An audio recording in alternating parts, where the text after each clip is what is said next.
Just recently, I was asked to run a workshop to make lizards, bead and wire lizards. So I have really struggled coming up with a design that will work for kids and adults that have never done any wire work before.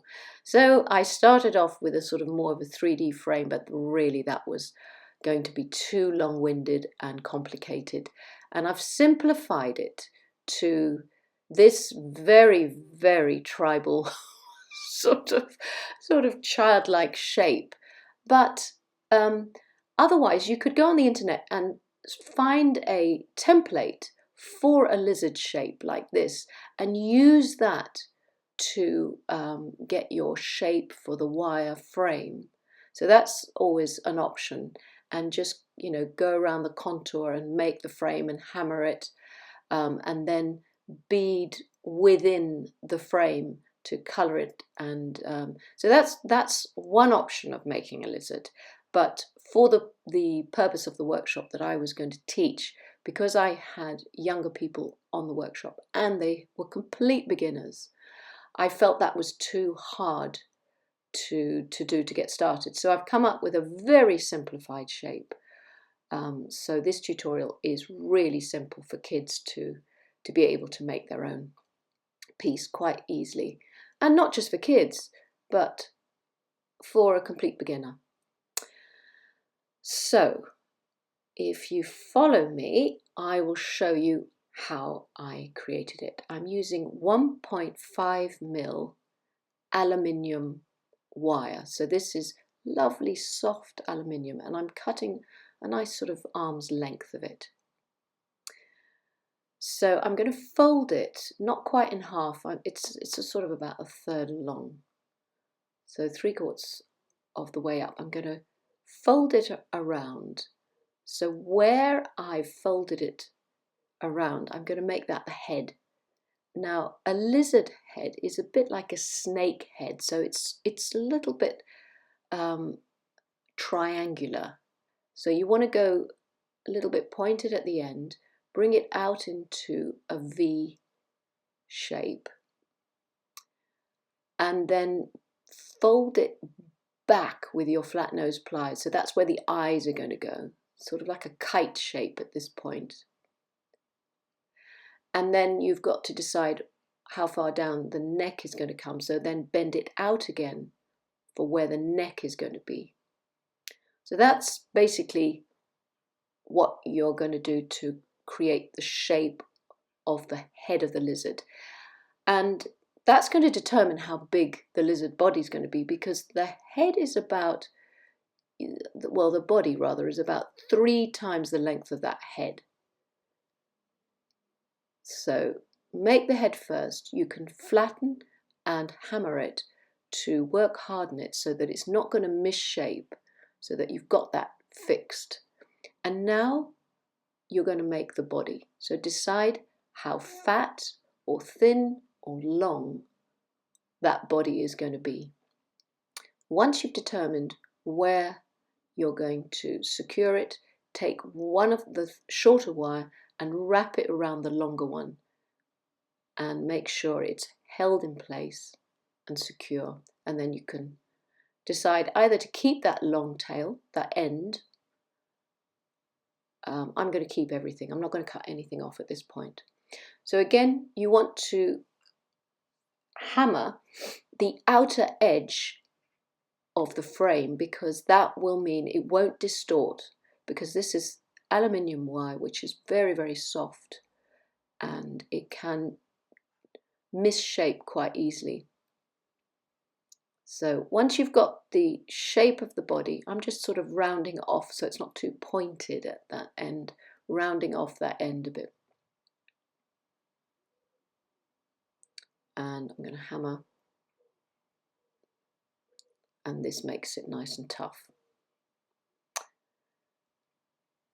So there's my outer framework. I mean, obviously you can make it fatter, or the lizard could have swallowed a bird.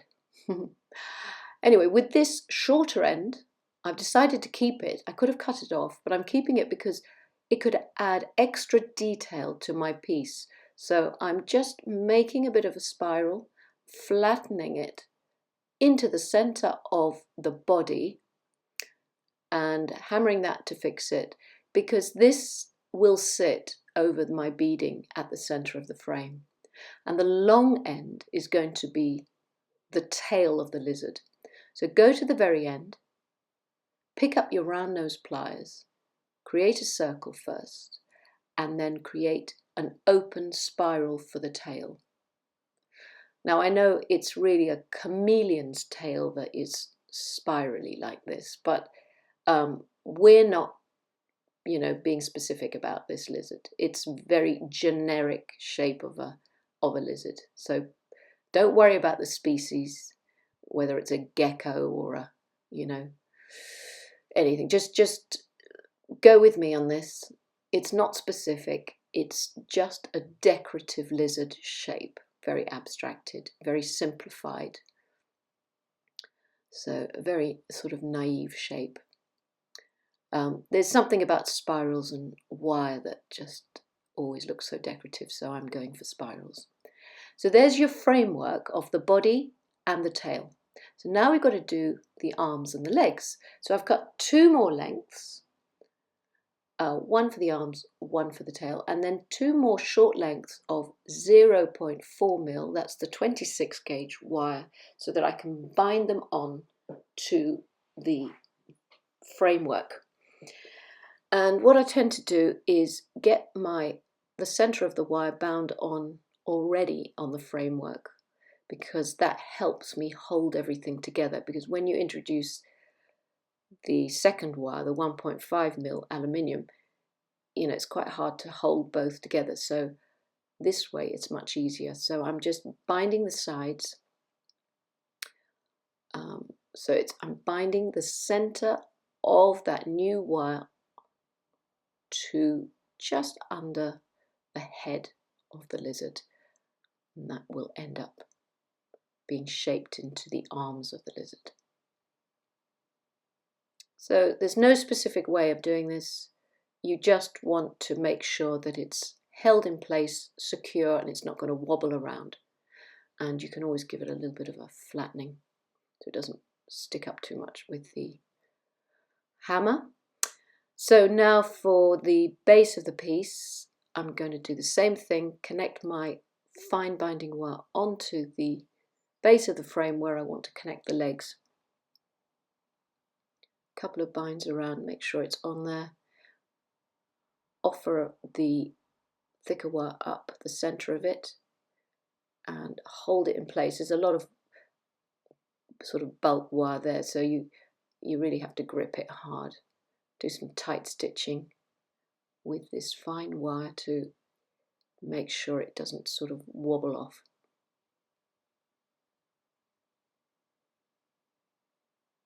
And then on the other side, I think I'm going to have to flatten it in a minute with my hammer so that it holds better, because it's getting quite bulky here. Anyway, spend a bit of time on that, because I can guarantee you won't have to see the mess you make. We'll cover it in the end. So don't worry too much if it's looking a little bit messy down there. We'll hide it with, I'm sure, more spirals and extra bits, beading probably. So now you're ready to get started with making the feet and the arms. So I'll start with the feet. It really doesn't matter which side you go, but so you want to go, well, I'm going to go about 30 mil, 1.5 inches along, because we want to fold this length in half. We've got to make the feet and fold it in half. So about 30 mil along. I'm making a sort of rounded loop, nothing specific. It's all a bit, because this is all a bit free form. The whole thing is a bit free form, as you can see. So I'll do that to the other side as well. Make that rounded end for the foot.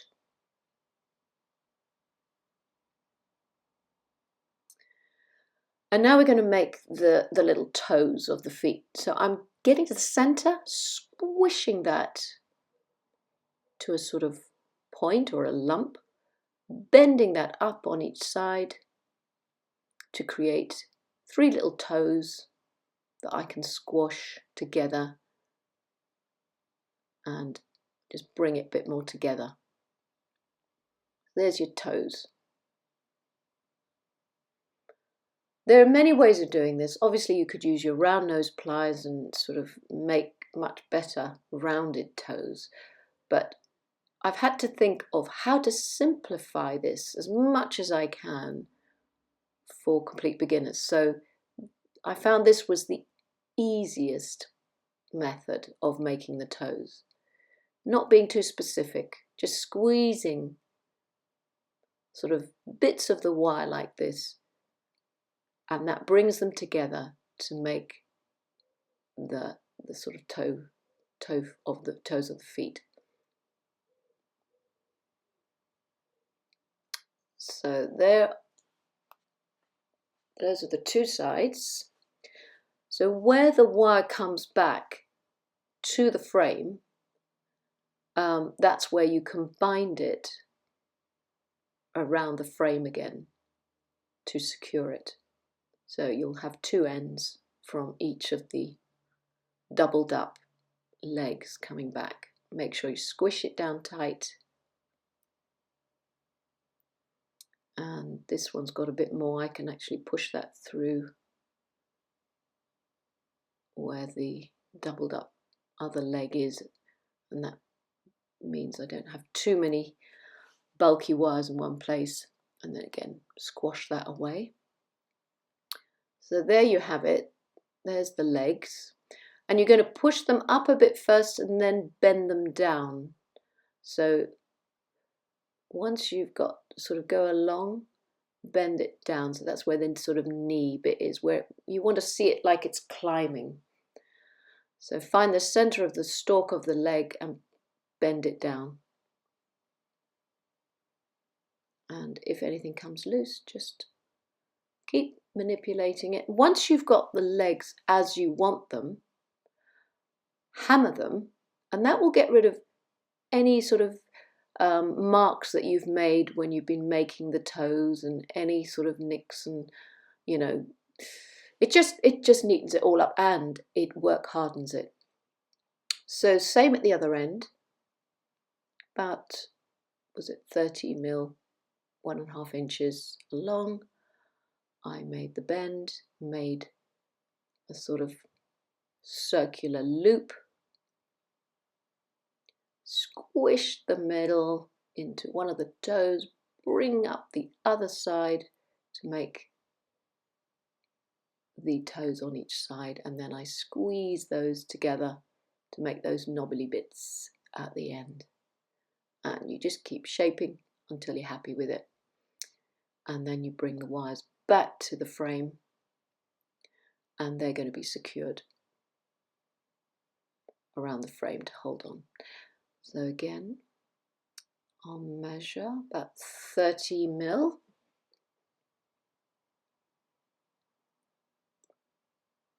Big lumpy bit at the end for the foot. Don't worry about the shape. So that's how you would do these extremities. And I always think, you know, you don't have to, you could spend much more time than I am, obviously, in making a much nicer piece. But I want this to appeal, this project to appeal to complete beginners and also to kids. So I'm hoping that I've simplified it enough. And also, if you think of those lovely lizards you see in Aboriginal dream paintings, or you see in Maori paintings, you know, where they've sort of really simplified the shapes of the insects and the birds, and I love those sort of primitive works. So that's what we're doing. We're making a really primitive shape, but it's got the essence of a lizard. Not one specific type, just the essence. So squeeze down the ends, make sure they're secure, they're not going to wobble around. And then when you're happy with the shaping, go onto your block, take your whammer and stroke hammer your lovely soft aluminium wire, and that will fix it into shape. So there's your framework all ready to go. And the next bit is the fun bit, because it's the decoration, it's the beading, or however you want to decorate it. You could decorate it with wire shapes that are bound in, but I'm going to use beads. So I found some coloured beads, and I'm going to, and here's some for the eyes, bigger ones for the eyes. And I'm using 0.4 again for my binding. So it's lovely soft wire. I'm going to cut a sort of arm's length of that. And I'm going to wire the center of that thin binding wire just under the head of my frame, so that one side of the wire will be used to start beading on the body, and the other wire can come around into the top, the sort of head bit of the frame, and that can go for beading into the head. So I'm going to leave that one for the moment and come to the body one. So the beads I've got, they're actually not seed beads, because I thought if I start doing this with seed beads, I will be here forever showing you this. So I've chosen a little bit more sort of chunky glass beads. They're slightly uneven, but it doesn't matter. It gives you the idea. I've got 3 different colours. I'm going to mix them all together. And you use the end of your fine binding wire to pick them up just like a needle, and pick up as many as you need to fill the space within your frame. So it must come across like a line, like a row, across from one side to the other. And then where it hits the frame, bind around the side of the frame, 4 or 5 or 6 times. You want to leave a bit of a gap between the next row, because the beads are a certain size. So the amount of bindings you put, so that gap that you leave between, is really dependent on the width of your beads. So now I'm ready to start my next row across. So the same thing, pick up whatever, you could do this in stripes. I'm just picking up them randomly, making it a bit multicolored, because if I have to think about rows, I have to really think. And because I'm doing a demo, I just want to throw them in so you can see how they fill the framework. So again, I want to keep binding, and try and keep your binding as neat as you can, because you don't want the binding to go over itself. Just keep one binding in front of the other as you're wrapping, because you're going to see all your workings. See, now I've left enough of a gap ready to bead my next row. And you carry on doing that, and when you come to beading the end, you can just lift that spiral up and you can carry on beading underneath it, and then just push it down when you're ready. So there I've beaded, but I've left some gaps because I'm going to show you something different with wire afterwards. But let me come and show you. I've got to finish the head still. I ran out of the thin wire. So this is how you'd attach wire if you run out. You go into the last row, the end of the last row, and that anchors the wire in, and then make that, keep binding, so you make that gap, and then you just carry on. So never worry about running out of your beading wire as you're making it, because you can keep adding more wire as you go, and it really won't show. So again, you want to fill up the space within the frame. Well, that's a bit tight. I'm going to take one of those out and just add two of them.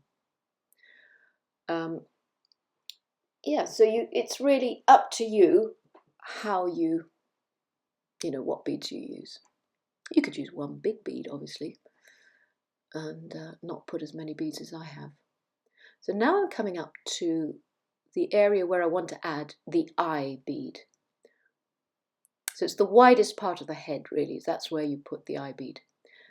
Position it, try and position the bead so it's sitting sideways on the frame. So there, and you want it to sit just on the frame, protruding on the outside of the frame. So it's sort of like a googly eye. And then once you've wound it round, just wind that wire around the base of the bead, and that will anchor it a bit more. That will secure it a bit better to the side of the frame. And then you're ready to come across with your beading again to the other side. So just fill up with the beads, and then we're going to be in the right position to wire on the opposite eye bead. So again,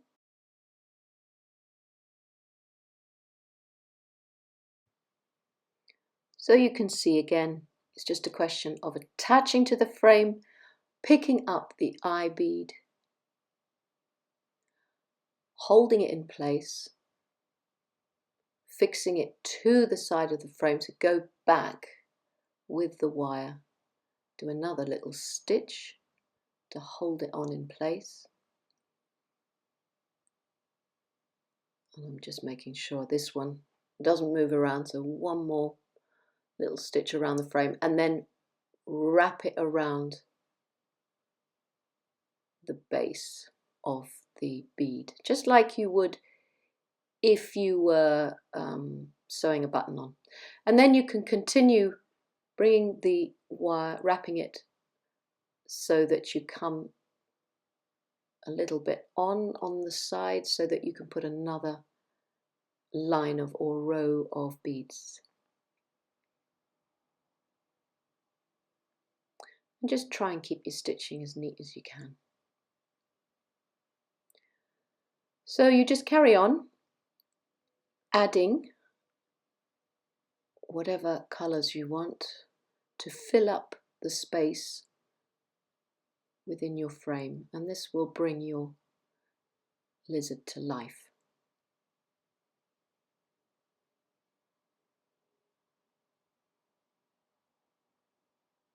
I think I've got room for just one more bead at the tip of the nose. So, and as I've got enough wire, I will go for it. One more to fit in there. I mean, the smaller your beads, obviously, the longer it's going to take, but it will look fantastic with tiny seed beads. These are big, sort of chunky ones. So finish off, and then you can cut off any excess wire, flatten down any bits that are lifting.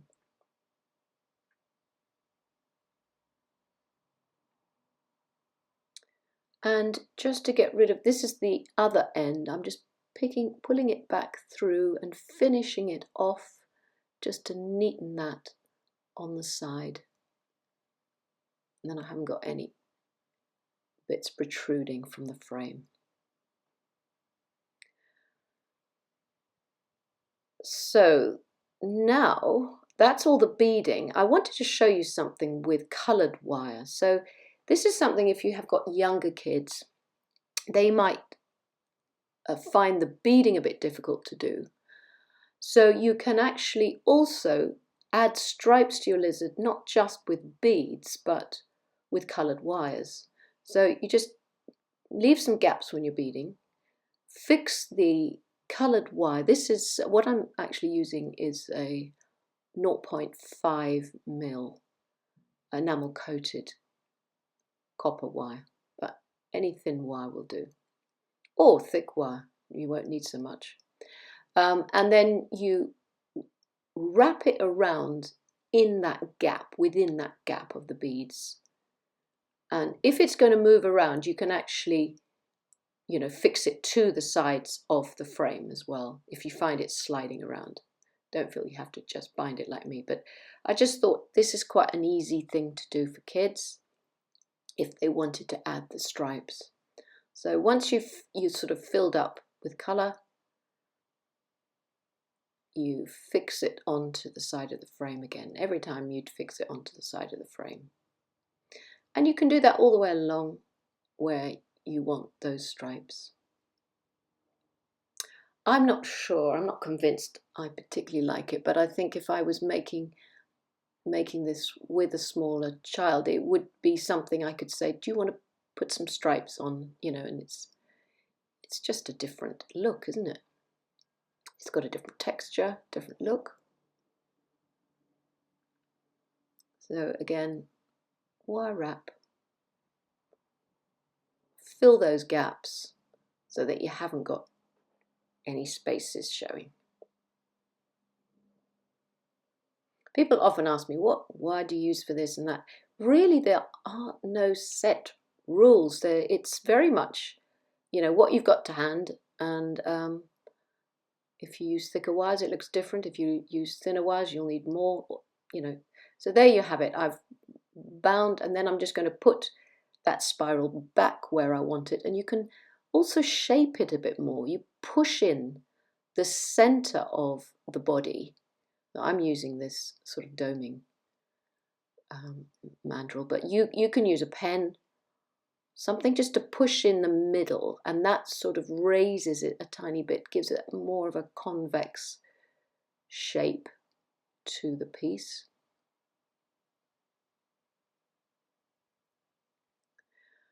So you can stop there, or you can also, I've got this 1 mil green, this is a 1 mil aluminium wire. Just happened to have it to hand from another project, a Christmas project in fact.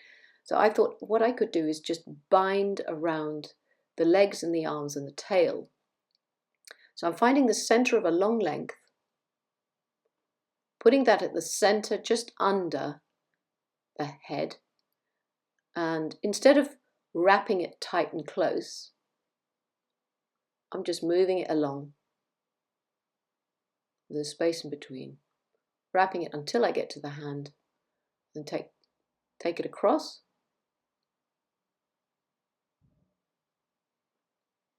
bring it to the other side, and doing the same thing, leaving a little gap. But you can obviously wrap it tight. Please don't think I'm doing it like this because it's very quick. It's again means a child could do it. Well, not just a child. It's good for speed. So with the ends, I've left the ends because I'm going to spiral those ends to add another little decorative detail. So spiral up to the hand, push it down, and that just gives a sort of little detail that can sit within the hand shape. It also takes away from seeing the way you've made the hands. All these little extra details are, it's a decorative lizard. It's nothing realistic at all, as you can see. It's just going slightly surreal at this point. So we need another length for the legs. Find the center of the wire and just wire wrap it along. Nothing hard about this. And again, you want to leave a bit of a tail. Come across now, because I've made such a mess at the base here. I think I'm just going to go round, spiral it around, cover that mess I made, hide that, all the bindings I've got underneath there. I need to squeeze that in and then continue binding.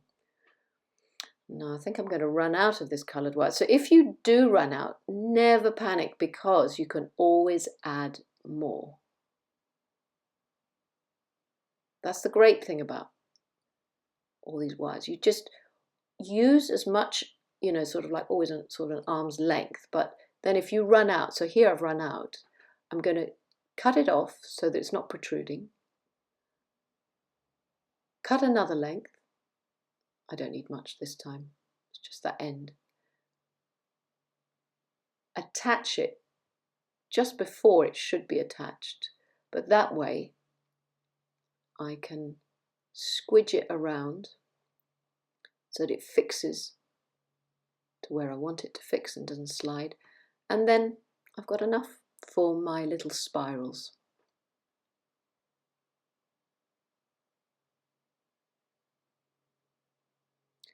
So there you are, you've got two protruding ends. Do the same thing that you did for the hands. You're making the spirals. Those can be rolled in to sit within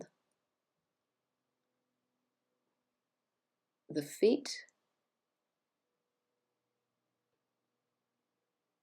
I'm sure now you've seen this, you could see how you could make a frog. So squash those down, and then you could leave the tail, you could bind the tail with, these are bugle beads, or with little beads. Just bind it around, add more decorative detail. But for speed, I'm just going to use the green wire now. So you choose the method that you would like. Do spend a bit longer than me, because I'm rushing this really, only because I want to just show you the technique rather than a beautiful heirloom piece. So just wrap and wrap and wrap, and you can see how quick this is. It's just, you're moving it along rather than doing a tight coil wrap. And you go as far as you can. As I said, if you run out, you can always add another length. But I think I'm just going to make it. And not only does this add colour contrast, it also strengthens the wire underneath. So this tail that was, you know, is quite sort of big and flimsy really, this other wire that's being wire wrapped around it is going to give it a strength, and it's not going to misshape as easily. So, you know, all these little extras that we're doing, like binding beads in the center and all that, is strengthening the overall piece. So when you get to the end, just fold it over, neaten it, and there we have the tail.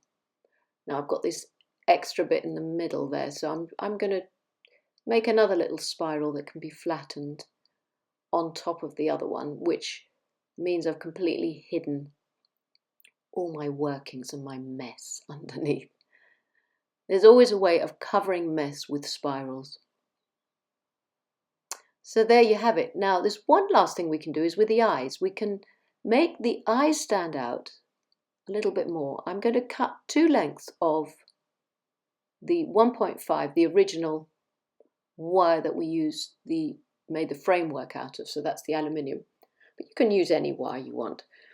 And I'm going to create a sort of loop that will fit around my bead. This will help me anchor the center of the wire to the bead, and then all I have to do is push the wire around in one direction, and the bottom wire can go underneath and the top one can go on top, and that just provides a little frame or nest around that bead, and it will make it stand out and project out much more. And just get rid of the end underneath. Now I'm leaving that little extra protruding bit for the moment because I'll show you what I do with that in a minute. So For the other side, again, make a loop, anchor it around the bead, and bring the wire tightly around the contour of the bead, and keep wrapping one wire underneath until it's thick enough to provide that sort of little nest or setting. And then the other one, I'm not cutting it off yet. I'm going to leave these the same length, because what I'm going to do is make the sort of finish the eyeballs with this. So look, I go to the end of the wire with the tips of my round nose pliers and curl that wire up so that it sits onto the bead, and that just makes the eye stand out. So again, tiny little circle at the very end, spiral it around until it comes on top of the bead, and that makes the eyes a little bit more sort of pronounced. And that's it really. There you have it. That gives you lots of techniques, a sort of framework to work on, and I hope you enjoy making some fun little lizards to put along the wall. See, this one's done with much finer beads and it looks a lot more decorative. But you could put them on plant sticks in your plant, you could put them in your garden, on your patio. So many nice things you can do, and it's such a fun thing to do with the family. So have fun creating your own lizards. Thank you for watching.